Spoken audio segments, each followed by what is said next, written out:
yeah, oh yeah, oh yeah. It is that time, everybody. It is that time for another edition of Marilyn's Cafe Society Radio right here on YouTube. Today is the 26th of December, 2020, the day after Christmas. And hey, happy Kwanzaa. Yeah, the first day of Kwanzaa, that African-American cultural tradition that we have been celebrating now since 1966 here in the United States. Of course, the whole concept of Kwanzaa coming from the continent of Africa, just bringing some of that African culture to the United States. And of course, today is the first day of Kwanzaa, and each day there is a principle to be celebrated and meditated on. And the principle for today is unity. The African language of Kiswahili uses the word yamoja, but it's unity. And of course, families, pre-COVID era, communities would come together at various organizations and talk about the importance of unity and families and the community and so forth. There would be a candle lighting ceremony that would take place as well. 7 candles on the Kanara. And of course, as they talk about unity, they would light the candle for unity. I think there's 3 green candles, 3 red candles, and then the 1 black candle would be in the center. And so every day they'd light a candle and talk about the principle for the day. Of course, our mom introduced us to Kwanzaa as teenagers. And, over the years, I've always tried to remember to celebrate Kwanzaa and at the very least just to acknowledge it and focus on the principle every day. And so again, today's principle is unity. All right, and so as I said, Christmas has come and gone, just like that, like the flick of a light switch, right? Listen, the spirit of Christmas stays with me year round, because remember, Jesus is the reason for the season. So anyway, how are you? How was your Christmas? Did you have a good time? Yeah. We talked about last time on the show, I was kind of trying to figure out what I was going to do for my Christmas dinner, if anything at all. And so I finally settled. Remember, I said I was going to do something not traditional. So I finally settled on fried chicken. It's been a while since I had some fried chicken. And so I decided to fry chicken. And then I got creative in the process and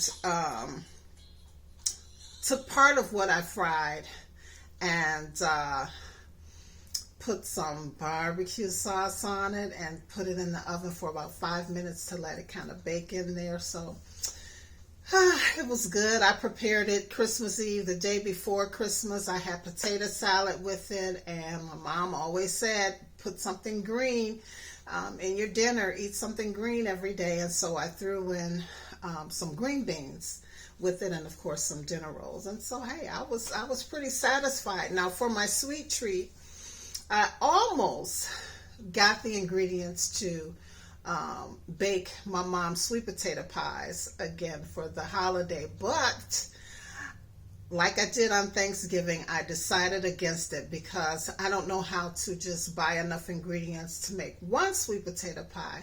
Usually the recipe I have will yield about 3 to 4 pies.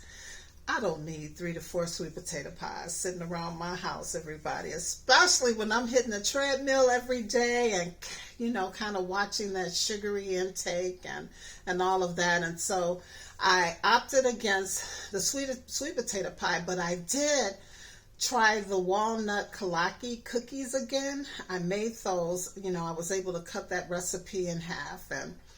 And so I think I made about 16, so I still have a few left. And those have been my sweet treats for the Christmas holiday season.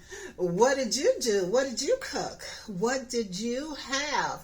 Well, after I prepared my Christmas dinner on Christmas Eve, throughout the day, I spent time on the phone with family and did video calls and all of that. But later in the evening into the night, I hung out with some boss ladies. Yeah, on Zoom. We had a great time. And so, not only, just socializing, but also kind of talking business. So it was a good time, and I had something to do, right? And of course, on Christmas Day, it was kind of more of the same, just spending time on phone calls and video calls and texting, because here in the Midwest and Illinois, they're encouraged us to stay in our own homes during this Christmas holiday and to not have people who aren't normally a part of your family into your homes. And so I'm kind of taking it pretty seriously and doing what they say. So there was no one else. My sister was here, and that was it. We didn't do any socializing per se for Christmas. It was a little different, obviously, and of course, missing our parents and my brother and all of that. But we push past those feelings, right? We push past those feelings of sadness. Embrace them. I don't say don't feel sad or don't mourn, but don't get stuck there either. You gotta feel it, embrace it, so to speak, and then find a way to carry on. All right, so yeah, I had a pretty nice Christmas. I dressed up, sort of like I'm dressed up now, Christmas colors and all of that, and just enjoyed myself. Some folks always question whether when you're alone, that you might be lonely, but I can honestly say I was not lonely. Like I said, I was on the phone socializing, on video calls socializing. Before I knew it, the day was over. So I had a good time. Truly, I did. All right, so what about you? Did you have a horrific Christmas?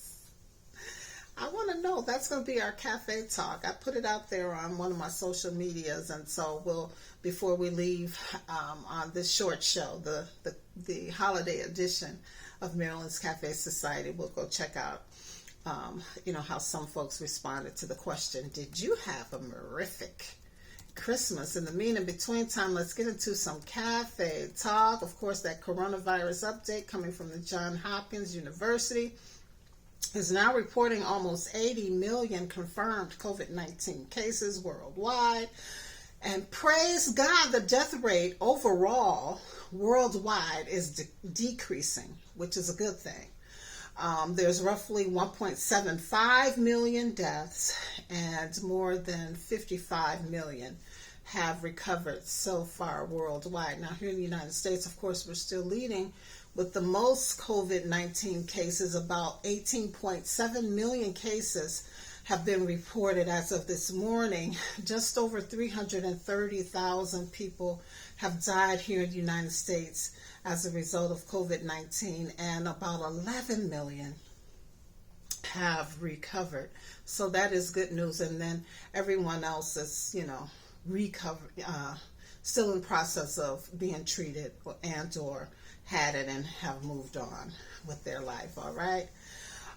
And then, of course, the United States Labor Department reported some 803,000 Americans have filed for the first time last week for unemployment benefits. And so, that number still is not improving too much more. And speaking of the unemployment rate, that brings me to stimulus talks. And of course, on Tuesday, so many people were getting excited about the fact that there was a bipartisan agreement and Congress passed the second COVID-19 emergency relief bill that is roughly worth about $900 billion. And of course, as I reported last week, that was added to the overall government appropriations bill that has to be passed before the December 28th deadline, which is a date that had already been extended from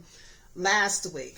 So if they don't get something signed before the 28th, the government, on top of everything else, is going to shut down. Now, that was Tuesday. On Wednesday, we found out that President Trump said that he was not going to sign this bill that had finally passed Congress because he thought that Americans deserved more money. Inside that bill, Americans were going to be getting a $600 stimulus check. He wants Americans to get adult Americans to get $2,000 stimulus check. And so before he went on holiday on Wednesday, he said he was not going to sign it. He also has some concerns about the hundreds of millions of dollars that's being allocated to foreign aid, new office furniture. I mean, listen, there's so much pork in this bill that somebody ought to be turning into a pig right now. And so he's questioning some of those things. And not only the president, but there's other people who have concerns about a lot of the pork that is in this bill that has passed Congress, waiting for the president to sign. People are, complaining that Americans should be the priority and not all this other stuff that's trying to be passed along in the bill. So anyway, as a result of what the president said about wanting Americans to get a $2,000 stimulus check, Congress convened again and attempted to pass the revised bill that would say that Americans could get the $2,000 stimulus check. The Democrats were all on board and all voted to approve it. However, the Republicans said no, and so there was no consensus. So they just went with the original bill, and on Thursday we learned that they finally mailed, faxed, emailed, however, they got the bill to the president. They got it to him to see if, in fact, he would or would not sign it. And so that's what we're all waiting for right now, to see what is going to happen with that bill.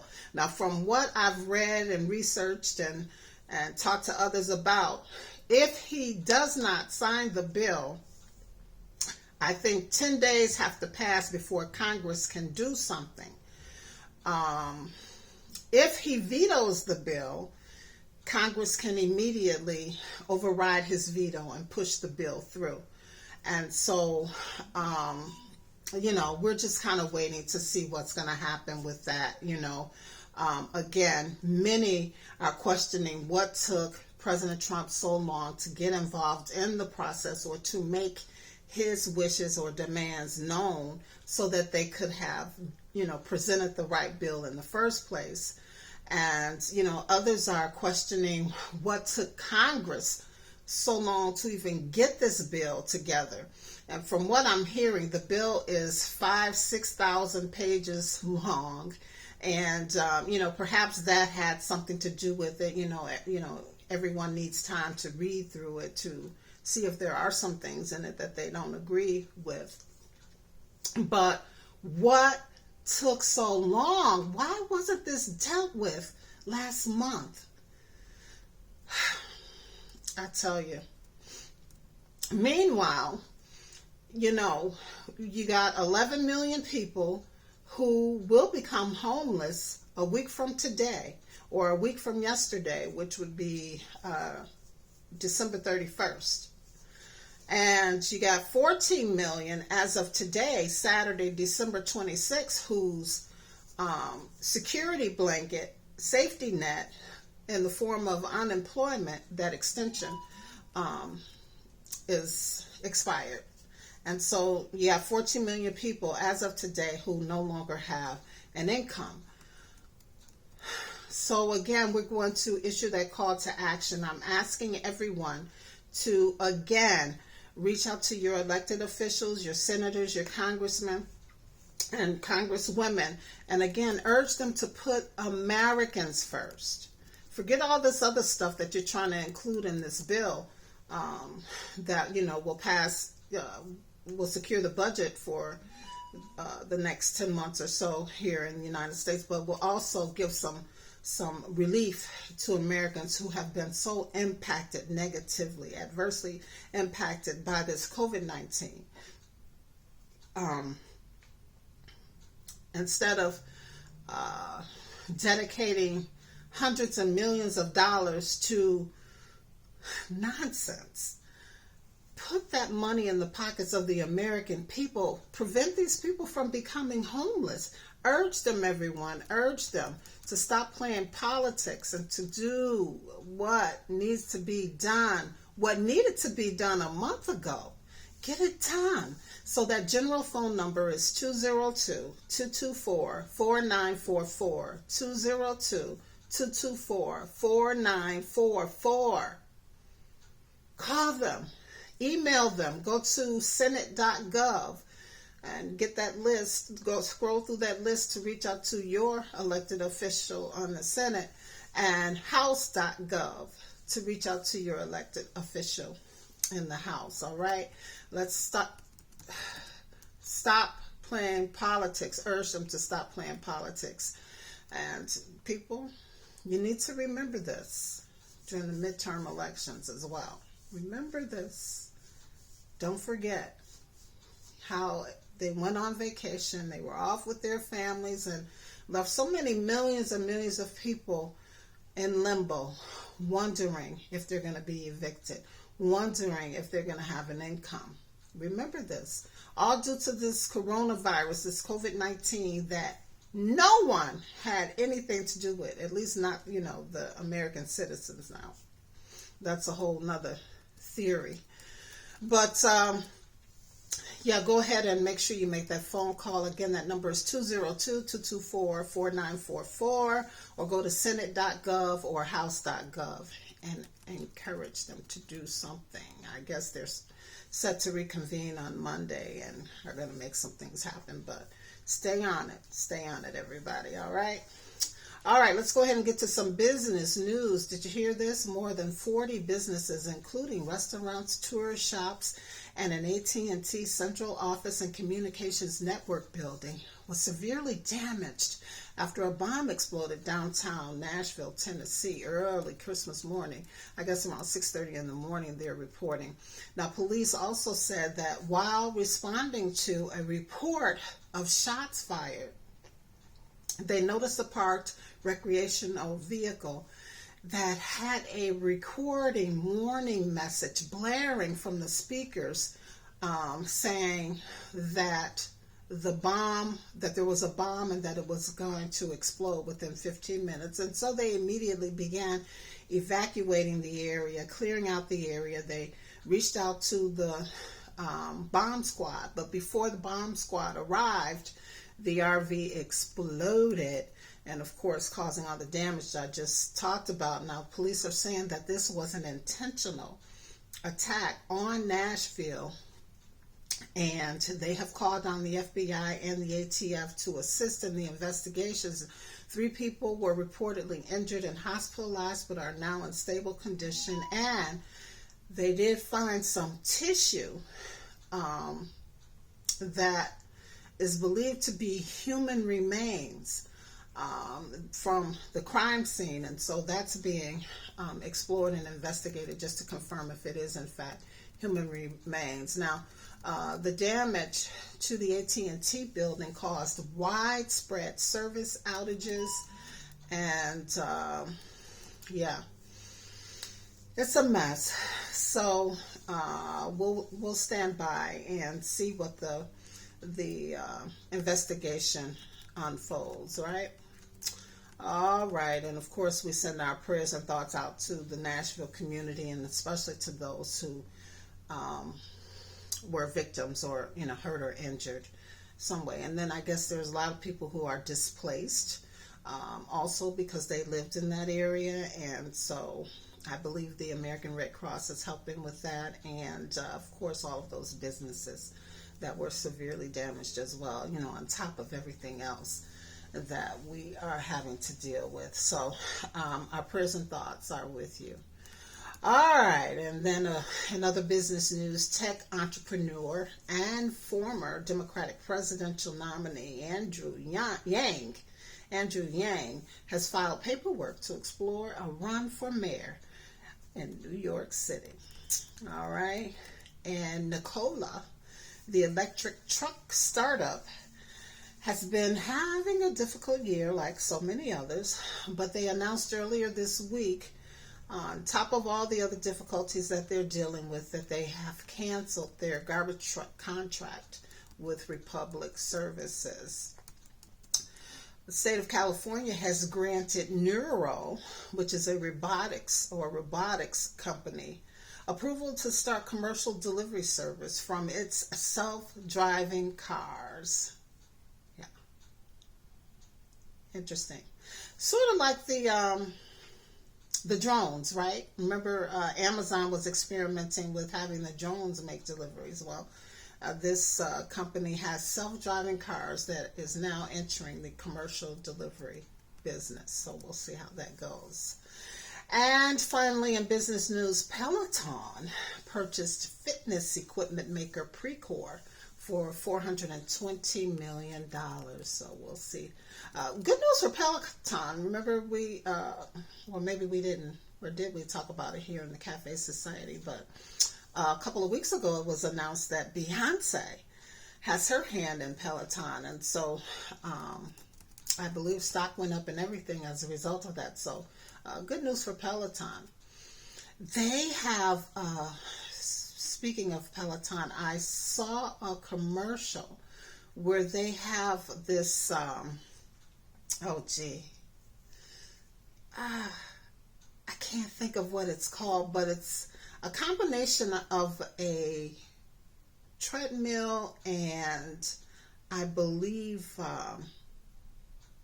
elliptical that's on the market now. It looks very interesting, so I don't know.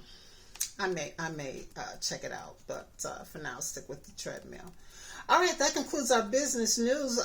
Taking us to the stock report, which there is not one for today, but as of Christmas Eve, when the stock market closed, all was in the green. The Dow was up, the S&P 500 was up, NASDAQ was up, gold was up, oil was up. It was all good, all right?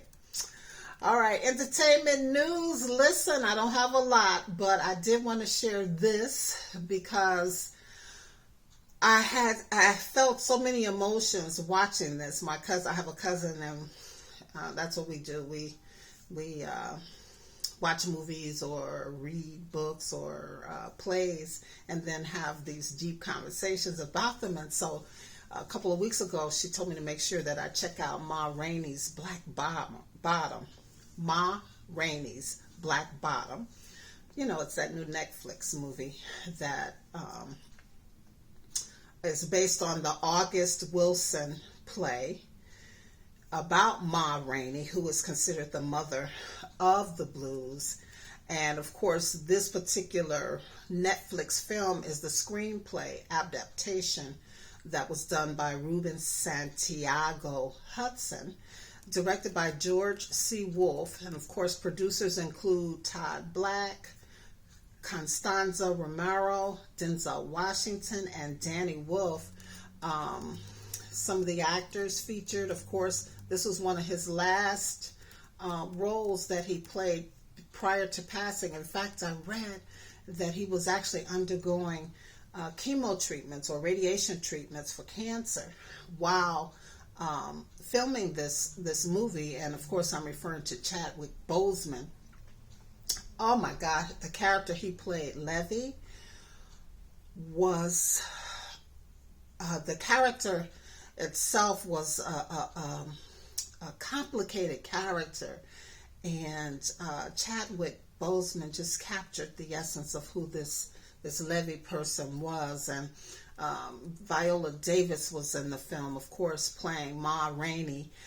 Glenn Turman, which is another name that you may recognize, but I think it's worthy to, and of course I've seen mixed reviews on this. Some did not like the treatment. that the screenplay writer took on Ma Rainey. But I personally feel like it was a great glimpse into a moment of her life.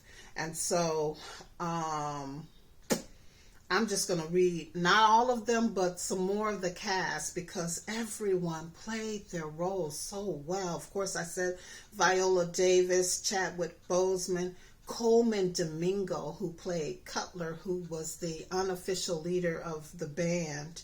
I said Glenn Turman, Michael Potts, who also was part of Ma Rainey's band, Jeremy Shamos, who played her manager Irving, Johnny Coyne, who played the recording studio, which was part of Paramount Records, I believe. Sturdivant, he played that role as manager, or maybe owner, in fact, of the studios in which they were recording. Taylor Page, who played the girlfriend of Ma Rainey. Dusan Brown, who played her nephew. Joshua Harto, who played the police officer. Man, I tell you, everyone in this film did a wonderful, wonderful job. Even the music that was done in the film, which was done by Branford Marsalis, the costumes, which were done, by Anne Roth. Everything about this film, I think, was done very well. And again, like I said, there are some critics out there who have some critical conversation about how the film was presented. But as my cousin and I were talking about this, I think it was really done well. Of course, the settings taking us back to the time period of the 1920s, exploring Black culture during that time in the South, and then bringing us up to the North in Chicago for where she actually did the recording of this song, Black Bottom. The music, again, was fantastic. The dance, Black Bottom, was actually a dance that was popular in the Southern culture, in the African American community. But when Ma Rainey did this song, it became a nationwide phenom. Man, there was so much imagery in this film, along with all the metaphors and obviously the conflicts. Some of the main characters had a lot of conflicts, man versus man, as well as man versus self. So there's a lot to explore if you check this film out, and I recommend it. Now listen, if you're a holy roller, if you're super holy and saved, you might not want to watch it, because there is explicit language, and the sex scenes are minimal, but there's a lot of suggestion. You know what I'm saying? And yeah. So anyway, you might not want to watch it, but I think it's worth a watch, just to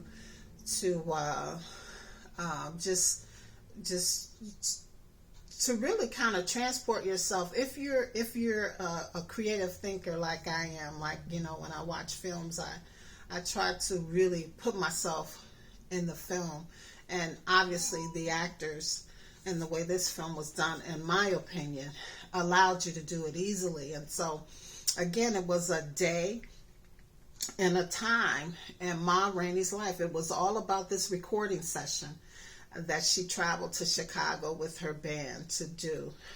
And in the midst of the recording session, a lot of other things, is happening. And like I said, we do experience her performing in the South prior to her traveling to Chicago for that recording session. And then there's a lot of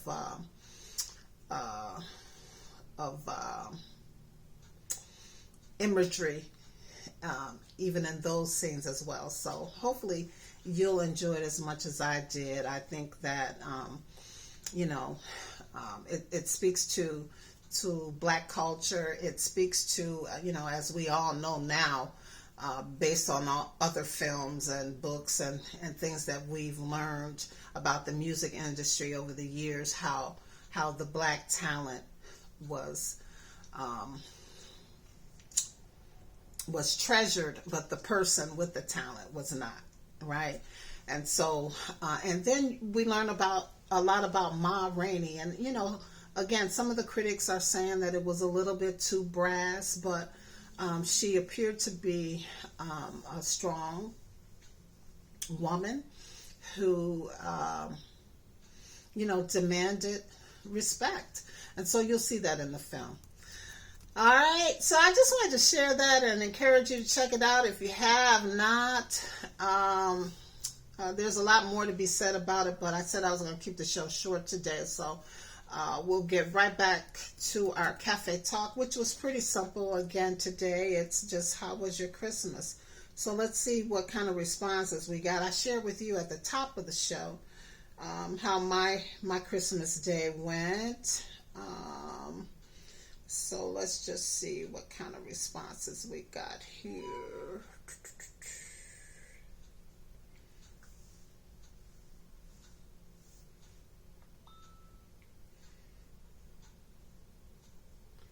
Let's see.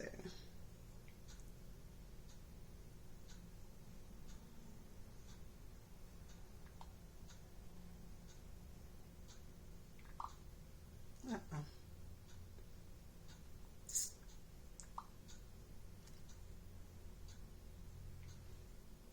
Okay. A couple of responses. I said, did you have a wonderful Christmas day? And should we keep it going? And of course, I got a yes from Jay. From Sandy, I got a heck yeah. All right. And then we'll check one more place. Thank you, guys.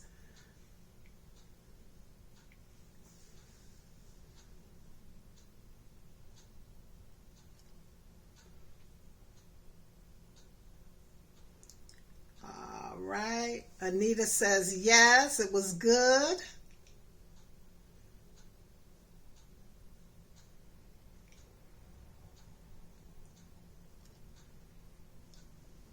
Monica says, it was fantastic. KK says it was mirific. All right. So it sounds like everybody had a pretty good time over this Christmas holiday, and, you know, just, really, you know, reflecting on life and the gift of life that those of us who are believers received on Christmas Day, and of course, you know, then making it all about ourselves and our families and gatherings and all of that. Although, again, our gatherings should have been kept minimal due to this pandemic situation that we're finding ourselves in currently. So again, I hope that, you know, like those who responded here and myself, that you did have a beautiful, mirific Christmas day, and you know, and into the next year as well. All right.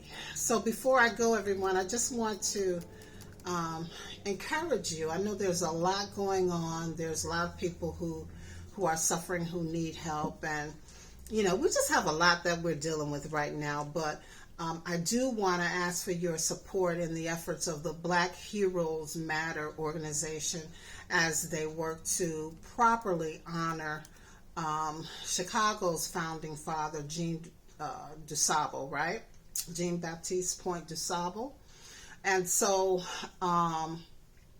we know that he hails from the Caribbean island of Haiti. He started the city of Chicago, founded the city of Chicago, but there's no monument, there's no street or city holiday that honors him. There was a school named after him, but that school no longer exists.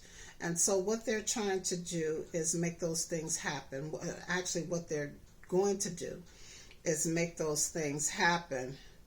And so we're asking for your assistance. So if you go to www.blackheroesmatter.org, you'll find out how you can make a donation and sign a petition so that we can make that happen. Again, it's www.blackheroesmatter.org. And again, let's get Chicago's founding father properly honored. You'll be able to say that you helped make that happen, okay? All right, and once again, we want to say congratulations to our Christmas gift bag giveaway winners, Yolanda D., Marilyn Harris, and Melita. Thank you so much for participating, and I hope you like your gifts. We also want to remind businesses out there, if you have brands, products, services, whatever you may have that you want to get some additional exposure for, you can certainly do it here on Marilyn's Cafe Society. All you have to do is send us information via email at producer@marilynscafesociety.com. And if you have ideas or want to be a guest on the show, I know I got some people out there waiting. Please be patient with me. I have not forgotten, and I will be getting in touch with you for, the shows that we have coming up in the coming year. But again, that email is producer@marilynscafesociety.com. I just want to encourage you to find me on social media, Twitter, Facebook, and the blog. And all you have to do is go to the website, marilynscafesociety.com, to get connected. All right. And on YouTube, please make sure that you like, subscribe, and share. And that'll be great. Now listen, since I relaunched this YouTube channel in, February of 2018, since I cranked it back up and got it going again, we've tripled our viewership. But we got to get those subscriber numbers up. So if you could help out, that would be so great. Again, like, subscribe, and share this YouTube channel. So before we go, I want to tell you what love is. Back with the glasses. And love is when you've got each other covered. This is so cute. When you've got each other covered. All right. All right, and as always, everyone, before we go, I want to tell you, if you don't do anything else this week, be sure that you live, you laugh, and you love. And, of course, as always, it's a pleasure and a privilege. We'll hang out again.